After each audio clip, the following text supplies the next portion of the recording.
The overall goal of this procedure is to provide a tree planting method for maximizing tree survival under slightly flooded conditions at a depth of 1/2 meter of water or less for up to 1/4 of the year. This method can be a useful tool in restoration ecology, particularly for the revegetation of flood-impacted, formerly forested areas. The main advantage of this technique is that it provides additional elevation for the planted saplings that minimizes flooding and maximizes nutrients for tree growth.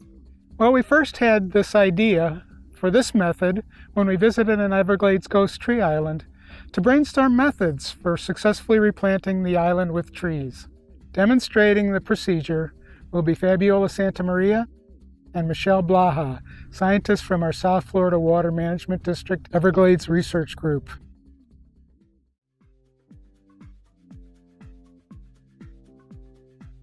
Before transporting the required equipment to the restoration planting site, obtain 2 or 3 gallon saplings of locally grown native trees in native pots, commercial peat bags, tree and shrub fertilized spikes, duct tape, PVC pipes, a box cutter, trash bags, and a metal rod. Transport the materials to the planting site in an airboat.